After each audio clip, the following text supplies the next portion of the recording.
Bismillahirrahmanirrahim. Assalamualaikum warahmatullahi wabarakatuh.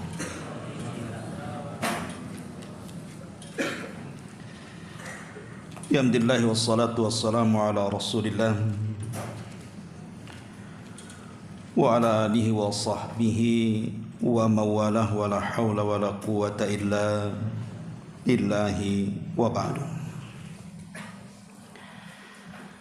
Baik, kita lanjutkan kajian kita, masih membahas tafsir dari surah Al-Haqqah.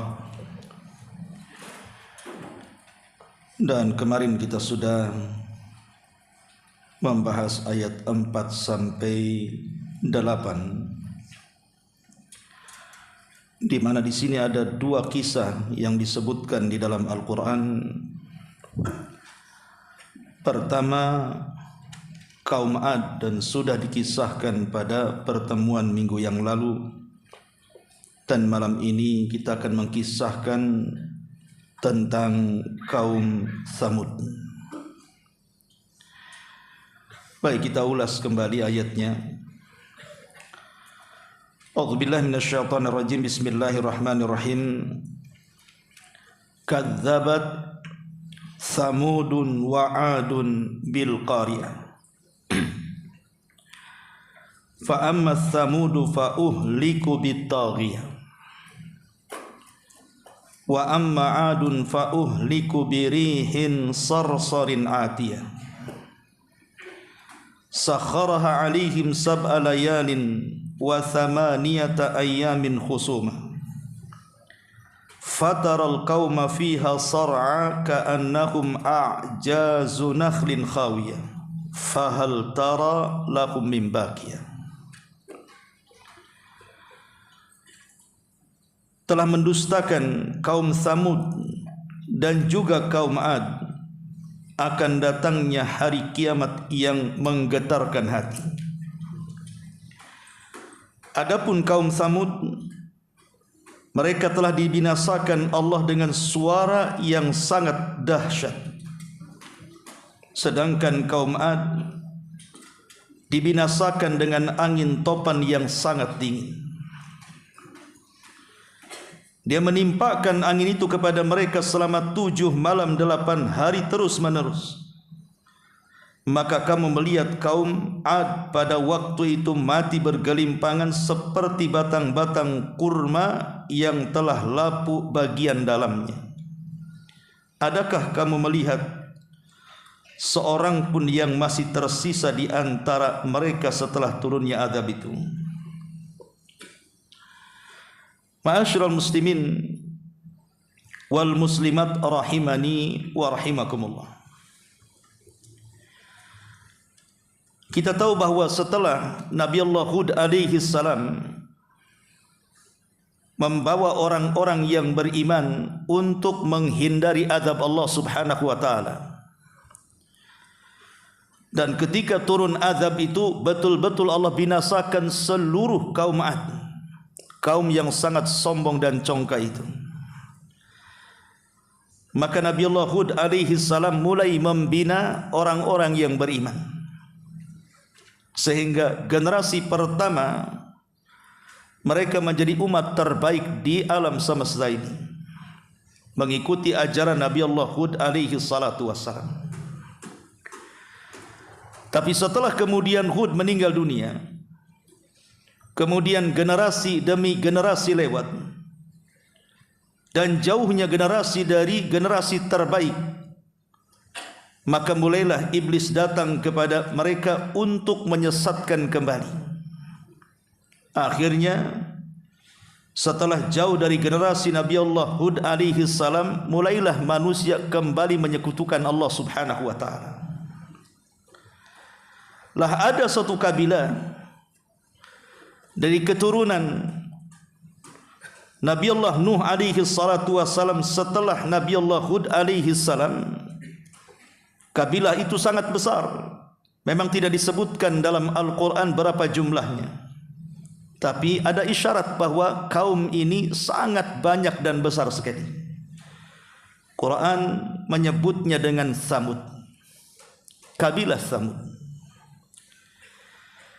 Dan Samud sendiri disebut Samud kabilah tersebut karena memang daerah itu sangat gersang sekali, susah untuk mendapatkan air. Makanya kabilah itu disebut Samud. Para ulama tafsir mengatakan liqillatil ma, karena sedikitnya air yang mereka hajatkan. Wajar berada di tanah tandus padang pasir, maka air sangat sulit untuk didapat. Makanya kabilah itu disebut kabilah Samud. Adapun Samud sendiri adalah nama dari cicit keturunan Nuh alaihi salatu wassalam. Kalau diurut nasabnya,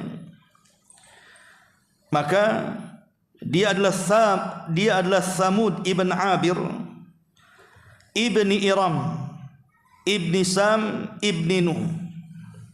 Dia adalah Samud, putra daripada Abir, dan Abir putra daripada Iram, yang Allah katakan Irama dzatil imad. Dan Iram putra daripada Sam, dan Sam putra daripada Nuh alaihi salatu wassalam. Dan Nuh nasabnya sampai kepada Idris, dan Idris nasabnya sampai kepada Adam alaihi salatu wassalam. Ma'asyiral muslimin yang dimuliakan Allah Subhanahu wa taala, di sini Allah Subhanahu wa taala katakan kadzabat Samudun wa 'Adun bil qariyah. Telah mendustakan kaum Ad dan juga kaum Samud. Siapa yang didustakan? Tidak lain adalah Nabi Allah Saleh alaihi salatu wassalam yang Allah utus kepada mereka. Kaum Samud sendiri dikenal dalam sejarah adalah kaum yang banyak diberikan nikmat oleh Allah Subhanahu wa taala. Anugerah yang sangat luar biasa Allah turunkan kepada bangsa Samud ini. Mereka memiliki peternakan yang banyak, dan mereka memiliki ladang-ladang yang subur dan menumbuhkan hasil dan panen yang cukup melimpah. Bahkan fisik mereka kurang lebih daripada kaum Ad. Mereka tinggi, mereka besar, mereka kuat. Bahkan mereka bisa menyulap tanah datar menjadi bangunan-bangunan megah. Bahkan bukit-bukit berbatu mereka pahat menjadi istana-istana yang luar biasa. Memiliki seni yang sangat tinggi sekali. Di zaman yang ketika itu belum ada alat berat seperti sekarang. Mereka hanya mengerjakan dengan cara manual, dengan pahat-pahat yang di tangan mereka, tapi mereka bisa menciptakan bangunan yang sekarang bangunan itu bangunan yang diakui negara, diakui dunia, yang harus dilindungi. Bahkan kalau seandainya kita ditakdirkan oleh Allah Subhanahu wa taala bisa mengunjungi bekas-bekas kaum Samud, maka di sini ada bekas reruntuhannya, tiang-tiangnya, dan seni pahat yang luar biasa yang mungkin akal kita ini tidak masuk di zaman itu. Tapi itulah Allah Subhanahu wa taala berikan nikmat kepada kaum Samud, kaum yang luar biasa. Ma'asyiral muslimin yang dimuliakan Allah Subhanahu wa taala, lalu kaum Samud ini terletak di mana? Ada yang mengatakan bahwa kaum Samud ini terletak di sebuah tempat namanya Hijr. Dan Hijr ini terbentang di antara Hadraul Maut mengarah ke Urdun. Antara Hadraul Maut dan juga Oman dan mengarah ke Urdun sana. Maksudnya Urdun itu Yordania. Di tengah-tengahnya disitulah ada kaum atau kabilah Arab yang disebut dengan Al-Arabu Al-Ba'idah. Arab yang sudah musnah, yang tinggal ceritanya. Disitulah kaum Samud berada, dan disitu pula Allah Subhanahu wa taala mengazab mereka. Ma'asyiral muslimin yang dimuliakan Allah Azza wa Jalla, baik kita akan runut kisah tentang Nabi Saleh dan juga kaum Tsamud. Kita sudah mengetahui bahwa kaum Tsamud adalah keturunan kaum Ad, yang mereka orang yang pertama kali melakukan kesyirikan dari kaumnya Nabi Allah Saleh alaihi salatu wassalam. Persis seperti kaum Ad, mereka sombong, mereka congkak, dan mereka kaum yang sangat degil dan keras kepala dan tidak mau menerima kebenaran dari Nabi yang diutus kepada mereka. Ma'asyiral muslimin yang dimuliakan Allah Subhanahu wa taala, Allah Subhanahu wa taala menjelaskan dalam surah Al-Fajr ayat 9, wa thamudal ladzi jabu sakhara bil wad, dan kaum Tsamud, kaum yang memotong batu-batu besar di lembah-lembah. Maksudnya memotong batu-batu besar di lembah-lembah untuk dijadikan bangunan-bangunan megah penuh dengan seni, tapi bukan untuk ditempati. Mereka hanya untuk dijadikan rumah singgah saja. Sesekali mereka datang ke situ hanya untuk berlibur kemudian pulang kembali. Jadi bangunan-bangunan itu dibangun hanya untuk main-main saja. Lah ketika kesyirikan kaum Tsamud mulai meluas ke mana-mana, akhlak mulai rusak, moral mulai rusak, maka Allah Subhanahu wa taala mengutus saudara mereka. Maksudnya saudara senasab, bukan saudara seagama. Nabi Allah Saleh alaihi salatu wassalam, sebagaimana Allah mengatakan dalam surah Al-A'raf ayat 73, wa ila tsamuda akhahum salihah, dan kepada kaum Tsamud kami utus saudara mereka. Maksudnya saudara di sini saudara senasab, bukan saudara seagama, karena kaum Tsamud kufur. Siapa yang diutus? Saudara mereka Nabi Allah Saleh alaihi salam. Sebagaimana utusan Allah Subhanahu wa taala sejak nabi-nabi sebelum Nabi Saleh atau sesudah Nabi Saleh, dengan ditutupnya kenabian Bani Israel Isa bin Maryam, dan ditutupnya seluruh para nabi dan rasul setelahnya, Rasul kita Muhammad sallallahu alaihi wasallam, semua para nabi datang dan diutus oleh Allah Subhanahu wa taala, tugasnya hanya satu, untuk mengajak manusia mentauhidkan Allah Subhanahu wa taala. Makanya Nabi Saleh alaihi salatu wasallam mengatakan, masih dalam surah Al-A'raf 73, qala ya qaumi ibudullaha ma lakum min ilahin ghairu. Berkata Nabi Saleh kepada kaumnya, wahai kaumku, sembahlah Allah, tauhidkan Allah, esakan Allah. Sesekali tidak ada sesembahan bagimu selain daripada Allah Subhanahu wa taala. Tetapi kaum Tsamud ini sekali lagi adalah kaum yang sangat sombong sekali. Mereka justru kemudian menentang kehendak Nabi Saleh alaihi salatu wassalam. Bahkan mereka mengatakan, sebagaimana disebutkan dalam surah Hud ayat 62, qalu ya Saleh qad kunta fina marjuwan qabla hadha. Wahai Saleh, sesungguhnya kamu sebelum ini adalah seseorang di antara kami yang kami harapkan. Artinya Nabi Saleh ini sudah dikenal sejak lahir, kemudian remaja sampai dewasa, bagaimana akhlaknya, bagaimana ketulusannya, bagaimana keikhlasannya, bagaimana amal salehnya, diakui di tengah-tengah kaumnya dan digadang-gadangkan untuk menjadi pemimpin mereka. Tapi setelah kemudian Allah Subhanahu wa taala mengutus Nabi Saleh, mengajak mereka untuk mentauhidkan Allah Subhanahu wa taala, mereka justru berbalik. Orang yang diharapkan malah menjadi orang yang paling mereka benci. Alasannya karena Nabi Saleh sudah mulai meninggalkan ajaran nenek moyang mereka dan mengganggu berhala-berhala mereka. Makanya mereka mengatakan, qalu ya Saleh qad kunta fina marjuwan qabla hadha atanhana an na'budu ma ya'budu abauna wa inna la fi syakkim mimma tad'una ilaihi mujib ilaihi murib. Maka mereka mengatakan, wahai Saleh, apakah kamu melarang kami untuk menyembah apa yang disembah oleh bapa dan nenek moyang kami? Jadi mereka tetap dengan keyakinan mereka bahwa ajaran nenek moyang mereka itu mereka anggap sebuah kebenaran. Sehingga Nabi Saleh ketika datang kepada mereka mengajak untuk mentauhidkan Allah, mereka mengatakan, wahai Saleh, apakah engkau melarang kami untuk menyembah apa yang telah disembah bapak-bapak kami? Lihat, terkadang ajaran nenek moyang ini kalau sudah mengakar dan mengurat dan mendarah daging kepada seseorang, itu terkadang sulit untuk dirubah. Nasihat apapun yang kita sampaikan kepada mereka, sulit mereka untuk terima. Dan itu kenyataan hari ini.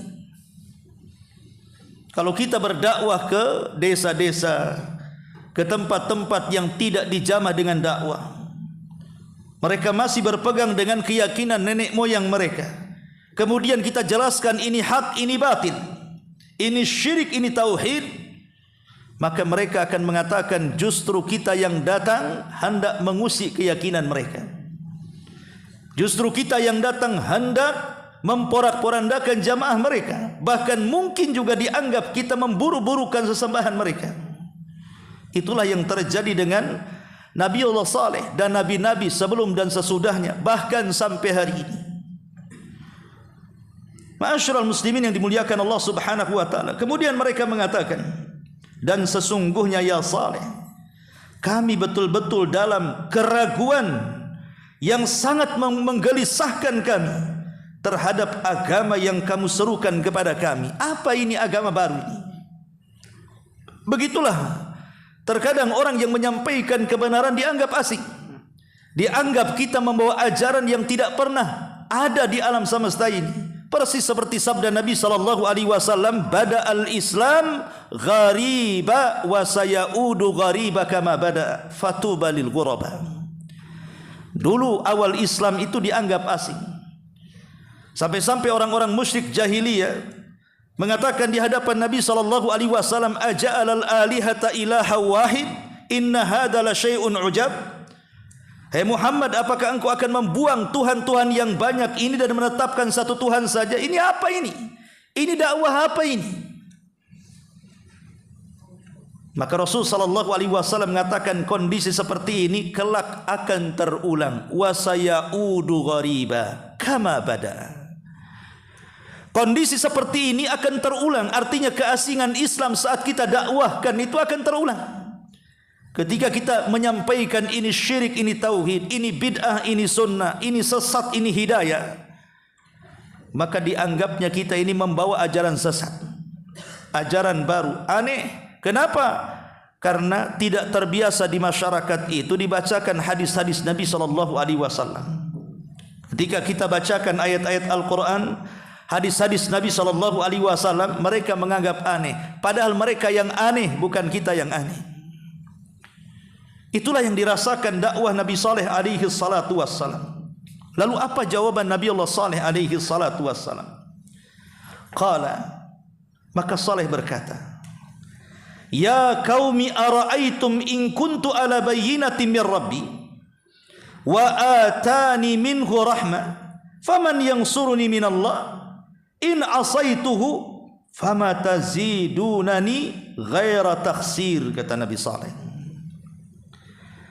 Wahai kaumku, bagaimana pikiran kalian, bagaimana pendapat kalian jika aku dalam dakwahku ini memiliki bukti-bukti yang nyata, tentu dari Rabbku, dan diberinya aku rahmat bentuk kenabian yang diutus kepada kalian, maka siapakah yang akan menolong aku dari azab Allah jika aku mendurhakai Allah Subhanahu wa taala?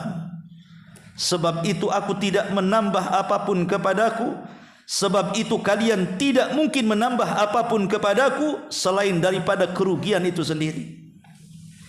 Nabi Saleh alaihi salatu wassalam ingin meyakinkan kaumnya bahwa dia nabi. Dia bukan orang biasa. Ya, memang dia salah satu di antara kaumnya, terlahir di antara mereka. Tapi Allah Subhanahu wa taala sudah mengangkat dia menjadi nabi dan rasul untuk berdakwah kepada kaumnya. Jadi Nabi Saleh meyakinkan, aku ini seorang nabi. Bagaimana kalau seandainya apa yang aku katakan benar? Bagaimana kalau seandainya memang betul-betul Allah mengutus aku seorang nabi untuk diutus kepada kalian? Apakah kalian masih tidak yakin juga? Kalau seandainya aku ikut kalian, lalu siapa yang bisa menolong dari Allah Subhanahu wa taala terhadap diriku? Ma'asyiral muslimin yang dimuliakan Allah Azza wa Jalla, dan ini bentuk kelembutan Nabi Saleh saat berdakwah. Dia berusaha untuk menggunakan logika akal.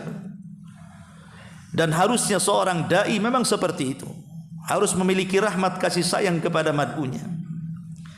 Kemudian Nabi Saleh alaihi salatu wassalam terus mengajak mereka untuk bertobat, untuk mentauhidkan Allah, untuk membenahi akhlak-akhlak buruk mereka, dan begitu seterusnya. Akhirnya kemudian mereka pun menantang Nabi Saleh alaihi salam dan mengatakan, wahai Saleh, bukankah setiap nabi diberikan mukjizat? Bukankah setiap nabi diberikan keanehan yang berbeda dengan setiap orang? Kalau memang kau seorang nabi, buktikan kenabian, buktikan mukjizat dan keanehan. Kata Nabi Saleh alaihi salam, kalau begitu kalian ingin apa? Maka kaum Tsamud mengatakan, karena mereka setiap hari berjibaku dengan batu, memahat batu, membuat batu menjadi rumah dan istana megah, maka mereka meminta kepada Nabi Saleh, tolong keluarkan dari batu ini seekor unta yang bunting. Mereka meminta agar Nabi Saleh mengeluarkan unta dari batu. Karena mereka tahu bahwa kalau seandainya Nabi Saleh membuat bangunan seperti yang mereka buat, Nabi Saleh bisa, itu bagian daripada mereka, memiliki keahlian sama dengan mereka. Kalau disuruh buat istana dari batu, ya mereka pasti itu mungkin, itu biasa saja, engkau sama dengan kami. Tapi mereka ingin yang lebih spektakuler, yang lebih aneh dibandingkan hanya membuat istana-istana yang dipahat dengan tangan-tangan mereka. Makanya mereka mengatakan, tolong keluarkan unta dari baluk batu ini. Maka Nabi Saleh alaihi salatu wassalam mengatakan, baik, kalau seandainya Allah kabulkan permintaan kalian, kalian beriman. Maka mereka mengatakan, siap, kami akan beriman. Maka Nabi Saleh alaihi salatu wassalam berdoa kepada Allah Subhanahu wa taala, meminta agar unta keluar dari batu. Subhanallah, keajaiban mukjizat seorang nabi. Setelah Nabi Saleh kemudian berdoa dan menunjuk telunjuknya ke sebuah batu, tiba-tiba batu itu retak seolah-olah berpintu. Tiba-tiba keluar dari dalam batu itu seekor unta besar yang sedang mengandung 10 bulan, disebut dengan usyara. Naqah usyara namanya, unta usyara. Usyara itu artinya bunting 10 bulan. Ketika keluar langsung melahirkan anaknya unta itu. Maka Nabi Saleh alaihi salatu wassalam mengatakan, ya qaumi, hadhihi naqatullahi lakum. Kata Nabi Saleh, ya qaumi, hadhihi naqatullahi lakum ayah. Wahai kaumku, inilah unta betina yang kalian minta. Inilah unta betina yang datang dari Allah sebagai mukjizat yang menunjukkan kenabianku kepada kalian. Dan Nabi Saleh alaihi salatu wassalam diberikan anugerah mukjizat, mengikuti keinginan kaumnya, disuruh untuk mengeluarkan unta, keluar unta dari batu, bunting lagi 10 bulan, kemudian langsung melahirkan. Dan Nabi Saleh mengatakan, inilah mukjizatku. Dan di sini Allah Subhanahu wa taala mengidhafahkan, dalam ilmu nahwu disebut mudhaf mudhaf ilaih. Naqatullahi, untanya Allah. Sesuatu yang disandarkan kepada Allah Subhanahu wa taala berarti sesuatu itu bukan biasa. Seperti Baitullah, rumah Allah, Ka'bah. Bahwa Ka'bah itu karena disandarkan kepada Allah, dia bukan rumah seperti rumah yang kita tempati. Tidak seperti rumah yang ditempati para pejabat walaupun penuh dengan kemegahan. Tetap rumah Allah Ka'bah itu jauh lebih mulia dari seluruh rumah yang ada di dunia. Begitu juga naqatullah, untanya Allah, karena disandarkan kepada Allah. Berarti untanya Nabi Saleh bukan unta biasa, bukan seperti unta-unta yang ada di Timur Tengah atau di dunia, tapi dia unta yang luar biasa karena disandarkan kepada Allah. Ada juga penafsiran mengatakan disandarkan kepada Allah karena bukan terlahir daripada ibu bapa unta, dia terlahir dari batu, makanya disandarkan kepada Allah Subhanahu wa taala. Ma'asyiral muslimin yang dimuliakan Allah Subhanahu wa taala. Kemudian Nabi Saleh membuat syarat kepada mereka. Oke, ini adalah mukjizatku, tolong jaga unta ini. Kata Nabi Saleh alaihi salatu wassalam, fadaruha ta'kulu fi ardillah wa la tamassuha bisu'in fayakhudakum adzabun qarib. Kemudian Nabi Saleh mengancam orang-orang yang akan menyakiti unta ini, karena unta ini unta Allah, dan itu bagian daripada mukjizat kenabianku, membuktikan kepada kalian. Ingat, maka unta ini biarkan dia berjalan sesukanya, makan minum sesukanya. Janganlah kalian mengganggunya dengan gangguan apapun, sebab kalau kalian berani mengganggu unta itu, akan menyebabkan kalian ditimpa dengan azab yang sangat dekat dengan kalian. Kemudian Nabi Saleh mengatakan, silakan kalian ambil keuntungan dari unta ini, karena di situ ada sumur yang biasa orang-orang mengambil air di situ. Satu hari janganlah kalian datang ke sumur ini, karena akan mengganggu unta dia minum. Tetapi hari berikutnya kalian boleh memerah susunya sesuka kalian. Anda bisa bayangkan coba, kabilah Tsamud ini kabilah besar, memiliki penduduk yang sangat banyak sekali. Tetapi karena unta itu mukjizat dari Allah Subhanahu wa taala, air susunya seperti antum berwudu, tinggal buka keran keluar semuanya. Itu cukup untuk diminum satu kabilah Tsamud. Sebesar apa tuh untanya? Dan sebanyak apa itu susunya? Kalau bukan mukjizat Allah Subhanahu wa taala, apa namanya? Ma'asyiral muslimin yang dimuliakan Allah Subhanahu wa taala, dan itu kenikmatan yang luar biasa. Mereka hanya cukup mengambil wadah, kemudian memerah untanya, mereka bisa minum sampai puas, setiap hari minum susu. Nikmat yang luar biasa yang Allah anugerahkan kepada mereka. Mereka tidak diperintahkan untuk merawat unta, mengasih makan unta, ngasih minum unta, tidak. Unta itu dibiarkan liar seperti itu, dibiarkan makan minum sesuka dia, tinggal kita terima hasilnya. Enak tidak enak, ini nikmat dari Allah Subhanahu wa taala. Tetapi ada di antara mereka yang hasad. Seorang yang namanya Kidar ibn Salif atau Salif ibn Kidar, dan juga temannya terhasut dengan seorang wanita. Jadi seorang wanita ini hasad kepada Nabi Saleh alaihi salatu wassalam dan memiliki putri-putri cantik. Kemudian wanita ini mengatakan, siapa yang bisa membunuh unta itu, aku akan nikahkan putriku dengan dia. Tertaliklah Salif ibn Kidar ini atau Kidar ibn Salif ini dan juga temannya. Dia siap menikah dengan gadis dari wanita itu dengan mahar membunuh unta Nabi Saleh. Akhirnya dia mulai memprovokasi warga-warga kaum Tsamud agar sepakat untuk membunuh itu. Makanya Allah Subhanahu wa taala kemudian mengatakan, fa'aqaruha faqala tamatta'u fi darikum thalathata ayyam. Mereka pun kemudian fa'aqaruha, mulai membunuh unta itu. Betul-betul dibunuh. Karena mereka dibunuh, tetapi kemudian anak daripada unta itu yang sudah lahir tiba-tiba berteriak dan lari dan masuk lagi ke dalam batu. Kemudian mereka dengan senang hati membunuh unta itu, mengulitinya dan memakan dagingnya rame-rame, berpesta pora dengan daging unta itu, seolah-olah mereka lupa dari peringatan Nabi Saleh. Mereka pun menikmati dagingnya, lupa bahwa itu adalah mukjizat Allah Subhanahu wa taala. Lupa kalau itu adalah ayat tanda-tanda kuasa Allah kepada mereka.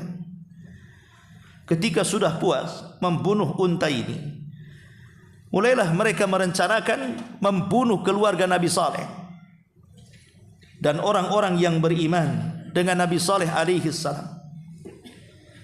Akhirnya kemudian Nabi Saleh mendengar bahwa untanya itu dibantai dan dibunuh serta dimakan dagingnya dan dijadikan pesta pora. Maka Nabi Saleh kemudian berdoa kepada Allah Subhanahu wa taala, karena kalian sudah tidak mengindahkan peringatanku agar jangan menyentuh unta itu dan mengganggunya, kalau tidak turun azab Allah dekat dengan kalian. Maka Nabi Saleh mengatakan, tamatta'u fi darikum thalathata ayyam. Kalau begitu kalian tunggu saja di rumah-rumah kalian selama 3 hari ini, akan datang azab kepada kalian. Kemudian Nabi Saleh mengajak orang-orang yang beriman untuk meninggalkan kaum Tsamud. Kenapa? Karena azab akan turun kepada mereka. Betul apa yang dikatakan Nabi Saleh alaihi salatu wassalam. Ketika kemudian Nabi Saleh sudah keluar dari kaumnya membawa orang-orang yang beriman yang sedikit itu, barulah mereka merasakan azab Allah Subhanahu wa taala. Mereka pun tiba-tiba kemudian ketika mereka di malam hari, ketika semua orang sedang beristirahat di rumah-rumah kaum Tsamud, badan mereka melemas, tidak bisa bergerak, seolah-olah mereka sedang menguburkan diri mereka di rumah-rumah mereka. Hari pertama wajah mereka menguning, hari kedua wajah mereka memerah, dan hari ketiga wajah mereka menghitam. Persis seperti ucapan Nabi Saleh, tamatta'u fi darikum thalathata ayyam.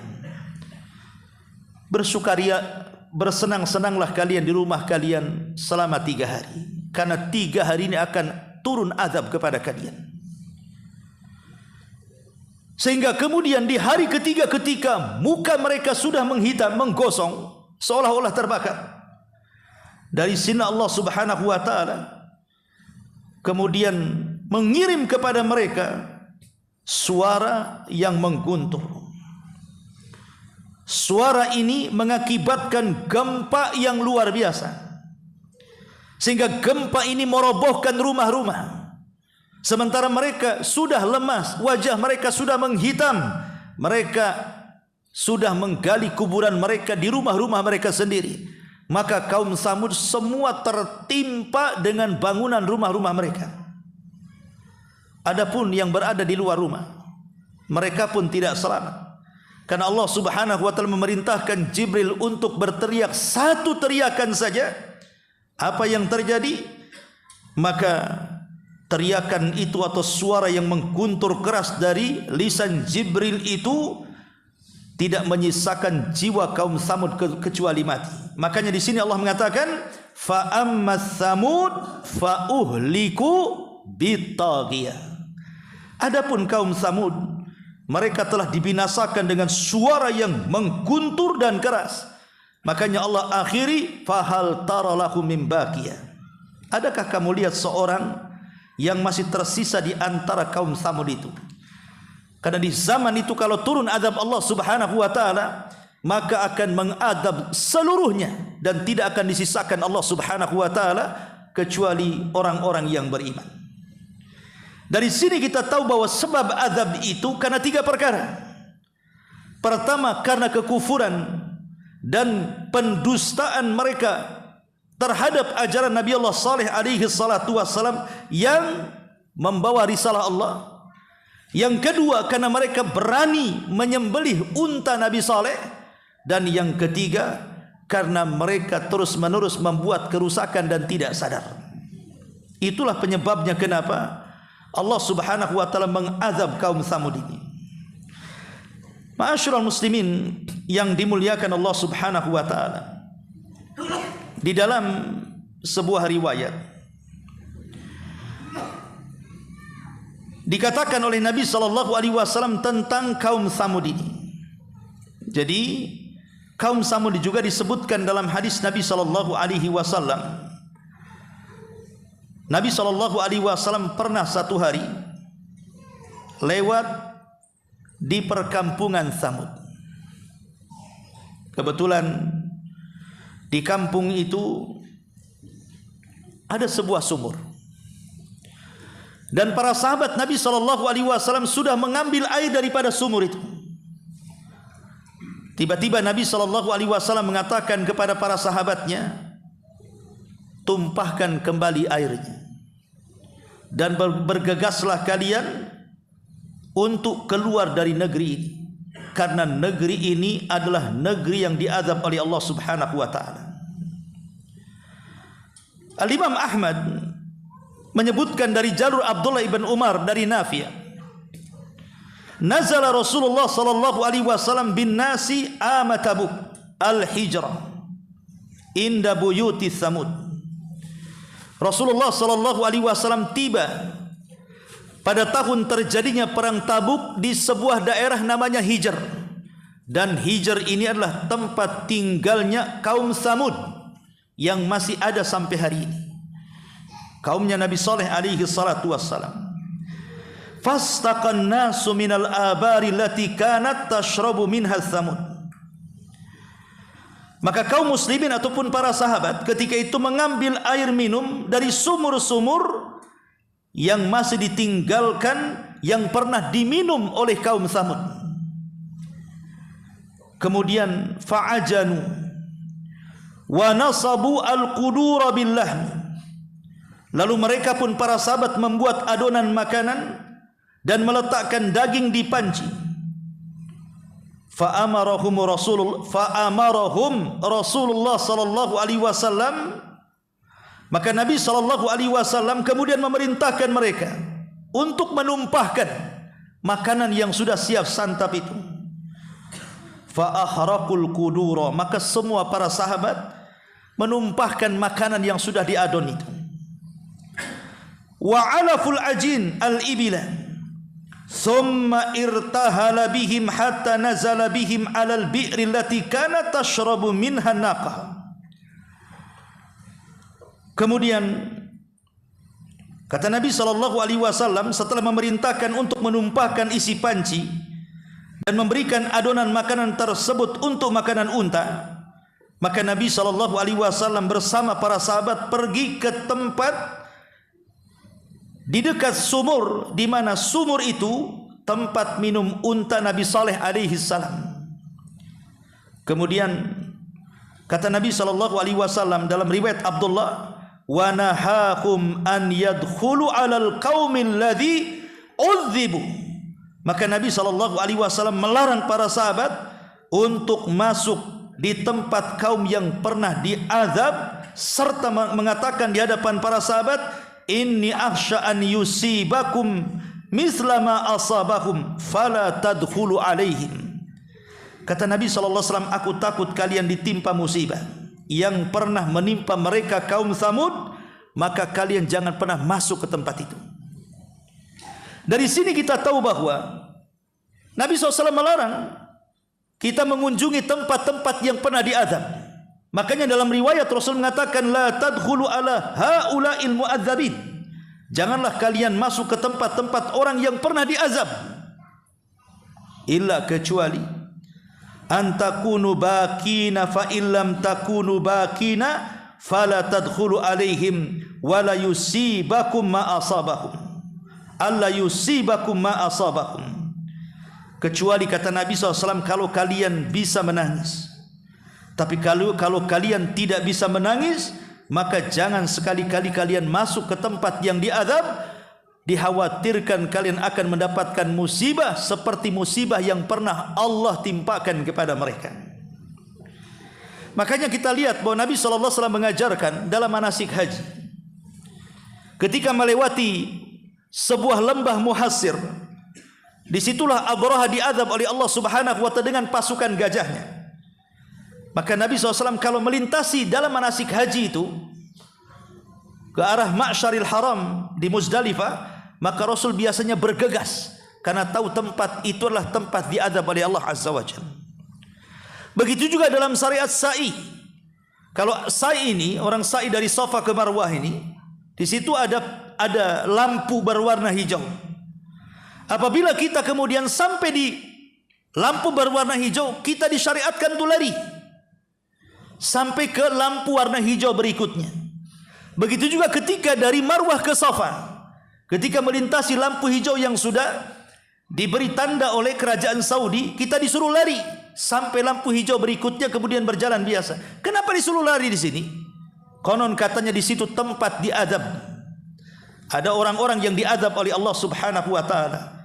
Makanya dari sini Nabi sallallahu alaihi wasallam melarang kita masuk ke tempat-tempat yang diadab atau tempat-tempat yang mengakibatkan datang azab Allah kepada kita, seperti tempat-tempat kesyirikan, tempat-tempat yang penuh dengan berhala, tempat-tempat yang penuh dengan kemaksiatan dan kemungkaran.